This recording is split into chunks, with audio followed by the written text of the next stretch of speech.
Calling all Swifties and champions of change, Like a Girl Media is rolling out the red carpet for you with our Thrive Like a Girl contest. We're all about celebrating powerful women leaders who inspire us to dream big and push boundaries. And who embodies that spirit more than Taylor Swift herself? Here's your chance to see her live in concert.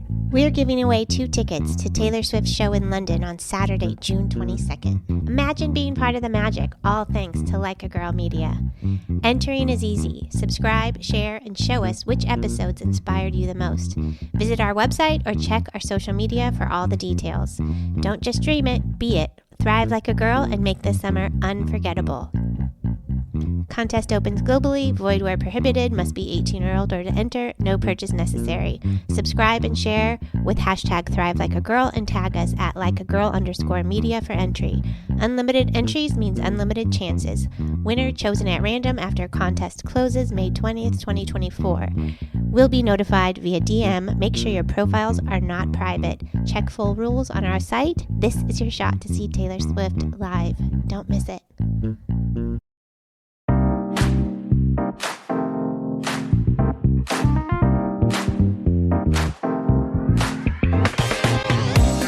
Hello there, and welcome to the Hit Like a Girl podcast. My name is Joy Rios, and this is a show where we talk about how complicated the world of healthcare is, complex, and each one of our guests gets to share a piece of essentially their puzzle, like how do they make it better? And I would like to give you a moment, today's guest, an opportunity to introduce yourself. I am Joanna Strober, and I am the founder of a company called MidiHealth, and we are a midlife care provider for women, really between 35 and 65, for all the things they go through during that time of life. Okay, can you tell me a little bit more about your journey and how MidiHealth came to be? Yeah, so we started Midi about 2.5 years ago, but it really stemmed from an experience I had with experiencing perimenopause. And the reason I stress the word peri is that we all know what menopause is, which is that period of time after you've stopped having your period. But the symptoms of perimenopause, which is the decreasing in estrogen that starts in women's bodies around 35, actually causes a lot of the problems that women experience in their bodies. The decrease in estrogen is related to joint pain and sleep issues and anxiety and depression and vertigo and hot sweats and all of these other things that are all related to really the estrogen decline. It actually turns out, for example, that your hair loss and faces that start to look old also related to estrogen decline. So because you're not in menopause, very few women understand that these things are related to being a female and require expert female-oriented care. So we started Midi to basically provide that level of expertise for women's bodies and women's health really during this time of women's lives. Okay, so I think, right in the middle of that. I'm 44 years old and have been started collecting like resources and tools, just like for me and everybody that I know who is essentially unsure of where we are on this stage, right? It's not like you have a map and you're like, this is exactly where I am. Like, it's kind of mysterious. And from what I understand, there's like hundreds of different symptoms that a person can feel, all related to the same thing, but nobody is exactly the same and their experience is unique, right? But it's all just supposed to be like, well, that's just part of it, so handle it. Yeah. Can we talk just about that and where you are coming in to sort of, it sounds like make it a little bit better, especially if it's female-focused care? We just did a study of over 100 doctors and to understand how they view this. And they basically believe that 80% of women will go through these things, but they're not really a big deal. And so they said them. Yes. But this is male and female doctors, because the things that are a big deal are life-threatening deals, right? And so the things that are all the things that I was just talking to you about, whether it's joint pain or lack of sleep or increased anxiety or heart palpitations, all those things are seen as kind of, well, they don't require surgery and they're not going to kill you. So you should just deal with them. And I think finally women are saying, actually, I don't need to deal with them. And I would like care for them. And really the good news is there is very good treatments available for them. And I want to stress that.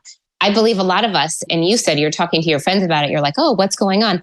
Part of it is that we don't know that there are good treatments. So therefore, we don't know to go to a doctor for them. And then one thing is that a lot of snake oil gets marketed to us, right? So there's so many like movie stars talking about supplements on Instagram saying they're going to cure one of these things or another, none of which are actually medically proven to work. But we get sold a lot of snake oil. And so what I have realized, and through the research that I've done with our team, is that this is a medical issue and there are medical solutions to it. And women need to know that there are doctors who are experts in this and providers who are experts in this, and they can go and get care for all these things. You do not need to suffer through them. But because there are not enough providers who are trained to do this, and there's not enough information out there about how you can get treated on this, then, that's really what's going on. I do want to quickly bring up painful sex as a really good example, right? Because on every single podcast you see, or every single TV show, people are talking about erectile dysfunction meds, right?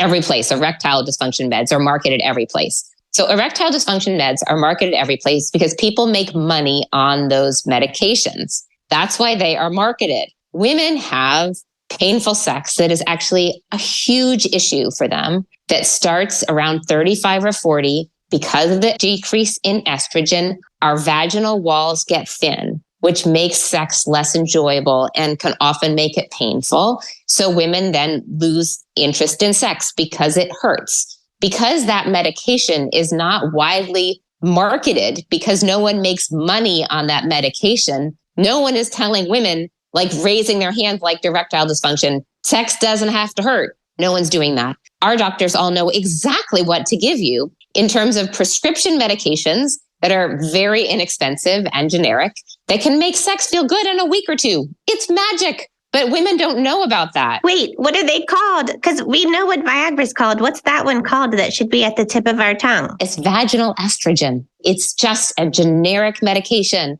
and it is magic. And literally, we have women who come to us who have not had sex for 3 to 5 years, and 2 weeks later, they are enjoying sex again. Is it topical? Like, is it a pill it's a topical, like an ointment or cream? Exactly. It goes in the vagina and it thickens the walls of the vagina and brings moisture back to the walls of the vagina and makes it so that sex is enjoyable again. That is so important. And because people don't make money on selling the product, no one talks about it.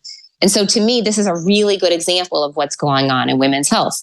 So we have care providers who are trained to talk to you about these things.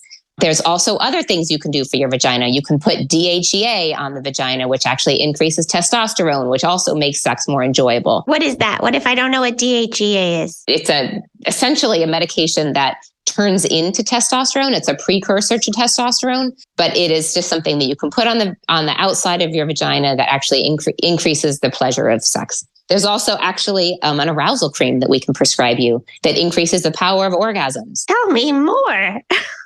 Right? It's incredible. Yes. But all of these things, they're not manufactured by someone who's marketing them, so no one talks about them. This is just one example of women's health, though, right? Like this is a really important one, but it's just one example of a very undertreated area. So certain things that I've heard of, literally friends that have told me that they're experiencing itchy ears, right? Like, okay, where did that come from? Or literally like itching right nipple. And I'm experiencing night sweats that I'm like, okay, this is not my favorite. All related. Yeah, it's all related. And is there something that can be done for each one of these symptoms? Is it symptom based that we should be kind of thinking about how to take care of ourselves? Or is it holistic? I mean, maybe it's both. For about 90 to 95% of women, estrogen will take care of all of those symptoms. So if you have a uterus, then it would be a combination of estrogen and progesterone. If you don't have a uterus, then it would only be estrogen. But most of these symptoms, including itchy ears and itchy other places, and certainly including night sweats, can be treated by a combination of estrogen and progesterone. If you don't want to take estrogen and progesterone, or if you have breast cancer so that you cannot take estrogen or progesterone, then there are non-hormonal medications that absolutely work for these things, or supplements that work. So there are, on all of these things, very good options for you. But none of these things have to be experienced. You could take care of all of them. And is it the kind of thing that I would need? Can I go to a pharmacy and sort of self-medicate, or do I need to go to a doctor and have them kind of direct me? And then also, do I need to be specific about the doctor that I go to? Kind of to your point, like if not all providers are well versed in this stuff, is it a primary care thing, or do I need to go see a specialist? Well, this is why we started MidiHealth. Essentially, there are very few specialists. So the challenge is that there are not enough trained providers in this care that understand hormones and understand the right medications or non-prescriptions that people should be taking for this care time. So we've actually started something called Midi University, and it's a training program that we put all of our providers through to explain to them all of the different symptoms of menopause and all of the ways that we can cure. And perimenopause, I want to stress the perimenopause, that starting around 35 or 40, we have experts for all of these different types of challenges, and we have care protocols that have been written by experts in each of these areas that we use to guide our providers toward giving them good care. And we've had to develop this because there are not enough trained experts out there. So how many folks have gone through that training, and also how many need to still go through that training? Because I imagine that would be extremely valuable for provider population. We have about 100 providers right now, and we're increasing rapidly. But we have a combination of physicians and nurse practitioners who are all trained now to provide this type of care. Okay. And I just think as a patient, what questions should a patient be asking if they go see their provider and are looking for this type of care? Yeah, you need to make sure that your provider is extremely up to date in all of the research on hormones, on who should be taking hormones and what the doses are of hormones, what your different hormonal options are. There's a lot of different options. There's patches and pills and gels and creams, and you need to know which is the most appropriate one for you based on your health profile. So when you talk to a provider, make sure that they're up to date on all of the most recent research. Okay. Now, is this the kind of thing that is available for all types of insurance? What's the model? Is it an employee benefit? Is it just included in my insurance? Like, how am I accessing it? So at Midi, we are getting in network with as many insurance companies as we can. We currently have care in 14 states. We don't go into a state until we have about 50% of the PPO population. So we're working on getting as many lives covered as we can. And we're doing that rapidly. I think we'll be in 50 states next year. And you said you guys have only been around for a couple of years. Is that correct? Yes. Okay. So I would love to learn about just the trajectory of your business, like the business side of things. How do you go from not existing to working in 14 states and hopefully 50 relatively soon? That must be a roller coaster ride in and of itself. So we spent the first year building care protocols. Our company is fundamentally based on expert care protocols. So we spent the first year developing these protocols and making sure that, and creating Midi University so that we would be able to offer really high quality care. And at the same time, we were working on getting insurance contracts. We didn't launch until we had insurance contracts and we had these care protocols built. But since then, the growth has been really strong. We have a lot of patients. We're growing much faster than our business plan would have expected. And so the number one complaint we see from people is, why are you not in my state? Or why do you not take my insurance? Those are the two, right? Why are you not in my state and why do you not take my insurance? So we know that expanding states and expanding insurance is the key to serving a lot of patients and really democratizing access to as many people as possible to get access to this care. So that's really what we're working on. Are there any specific challenges? Because I imagine the conversation is around women's health, which tends to be controversial, but not in the reproductive side, right? This is like the other side of that spectrum. Do you run into any kinds of challenges based on it being specifically women's health and having to do, I guess, with the retirement of our reproductive, organs?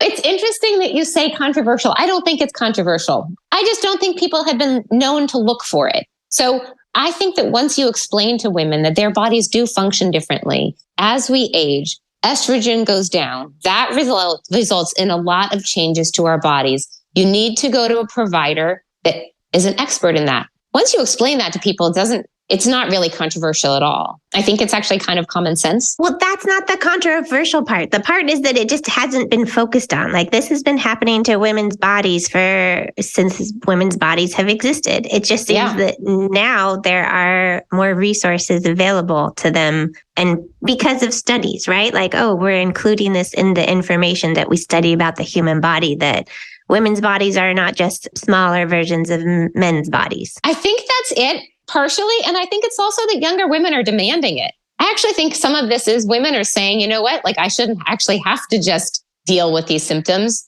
There needs to be research. Now there's more money available because women are directing research dollars and women are directing investment dollars. And so they're saying, look, this is a massive opportunity to help women and to create big businesses, because women are a big part of the population, actually, and deserve better care than they've been getting. So I actually think some of it is the demand from younger women who are saying, I don't need to suffer. And why are you not putting more money into helping me? Can we talk about the research aspect? Like, what research is now being done, I guess, specifically, and also if somebody wanted to participate in research, do you know how they might get to do that and say, like, I want to be part of the solution? That I'm not sure how to participate. So there was a study done in 2002, the Women's Health Initiative, and that study has been widely seen as one of the worst things that ever happened to women. It was misinterpreted.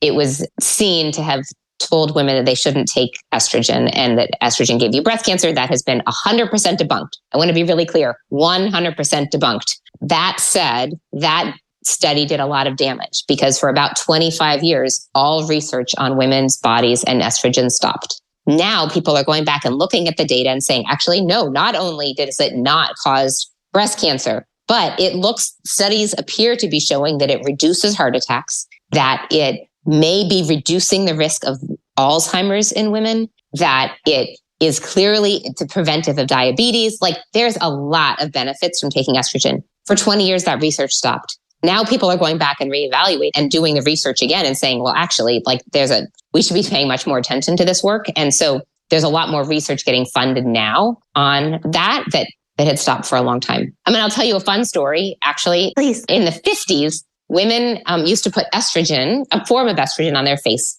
And all of this, if you go look at ads in the 50s, they say, this is the best thing you should put on your face. The research actually shows that's the case. That in the same way that I explained to you that the vaginal walls thicken through putting estrogen in the vagina, it actually does the same thing for your face. A version of it thickens the epidermis, bringing more moisture to your face. So in the 70s, I believe, the FDA said estrogen is going to be regulated and require a prescription. What happens? All estrogen comes out of face creams, period. Right? So because you can't make money on it. It's the same problem as we keep on getting to. If you can make money on it and it can go in a store and it can be sold in the department store, then it gets a lot of attention. When it has to be a prescription, then it's not. So now we are actually prescribing women the estriol face cream that has been 100% proven in studies to have a 60% efficacy rate in increasing the epidermal of your face. And I imagine that might reduce the appearance of wrinkles too. Yes. And you know how old ladies, sometimes their faces look very thin, right? Yeah. So that reduces that because it thickens the wall of your face. So it reduces wrinkles, but it makes the skin healthier and look healthier in the same way that the vaginal skin does with you when you put the cream that I mentioned earlier into your vagina. Is it the kind of thing that has to be I don't know that you know the answer to this. This is just my thought process. Like, why? Viagra is available over the counter, right? Somebody can go. Viagra is not available. No, it's prescription. I live in Mexico. It's available over the counter here. Yes, that's right. But is it the kind of thing that, I don't know, that in places here, like where I am, is something like that available over the counter in pharmacies? Like, would anybody ever be trusted to use an estrogen cream on their face and just decide that that's what they wanted to do? Or it has to come through prescription? I imagine it has to come through prescription. The vaginal estrogen that we talked about earlier, you can absolutely get that in Mexico at a pharmacy. So you don't need a prescription in Mexico for it. The researched level of estriol in the face cream is not something that most pharmacies would stock. So you'd have to go to a compounding pharmacy. But in Mexico, my guess is it would also be available over the counter. You would just have to go to a compounding pharmacy to create it. Uh-huh. I having gone to Mexico to those pharmacies that have a lot of different things that are available to you. Yes. It is the case that vaginal estrogen is $5 or something like that in Mexico, and it's easily available. I think I can report back to listeners. I'll put this on my to-do list and as research. So where do you see you all going from here? I guess that's you guys have had a really quick trajectory to date, and it sounds like where you're going is all over the U.S. Will you guys also be expanding beyond the U.S.? The U.S. market is a big market, so we're really going to be focused here. My goal is honestly for all women to know that they don't need to suffer, that the symptoms they're experiencing can be treated. And I want them to know that they should have access to great care. That is our mission. And that we want to make sure that women have access to providers who are trained in women's health to give access to great care. And one thing I want to quickly say is, a lot of the problem with this is that we have OBGYNs and we have primary care doctors, and they view the world very differently. So one thing we're trying to do is bring the two together, that we are a women's health specialist, including both the primary care and the specialty care in one place. And, with your podcast, you talk about this a lot, the fragmentation of the medical system, right? So we're trying to fix that fragmentation by offering everything in one place so that you can go to a women's health expert, not necessarily to talk about delivering babies, but to talk about the other issues that are happening in a woman's body. I love, love, love what you are doing. And I'm very excited to see you grow and MIDI grow over the next decade, really. If people want to follow you, if they would like to get access or either to you or to your organization, where would you direct them? Yes, www.joinmidi.com. You can get care there. And is that for patients? Like as me as an individual, I can go? Okay. Yes. And if you need to drive over the border to California, and we have lots of California providers who can help you, please do not do the call while driving. We ask our patients not to do the call while driving because we're having a lot of people who want to do that. So we're asking them to pull over on the side of the road. Women are really busy, right? And so this is actually the perfect way they can get care. We find that they leave work and they go sit in their car in the parking lot, or they find a closet at home. But it's great that they don't have to go in person to the provider and that they can get it virtual. This is also the perfect mode for that, because honestly, when you're talking about painful sex or you're talking about these other issues, you don't really want to be sitting in a doctor's office. It's much better to just be sitting private and having these conversations. I will definitely be checking out joinmidi.com and sending our listeners there as well. And I will report back on what I can find in a Mexican pharmacy. Great. Yeah, I'm curious. All right. Thank you for your time today, Joanna. Absolutely. Thanks for listening. You can learn more about us or this guest by going to our website or visiting us on any of the socials with the handle Hit Like a Girl Pod. Thanks again. See you soon. Again, thank you so much for listening to the Hit Like a Girl podcast. I am truly grateful for you, and I'm wondering if you could do me a quick favor. Would you be willing to follow or subscribe to this podcast, or maybe leave us a rating or review? Or if you're feeling extra generous, would you share this episode on your Instagram stories or with a friend? All those things help us podcasters out so much. I'm the show's host, Joy Rios, and I'll see you next time.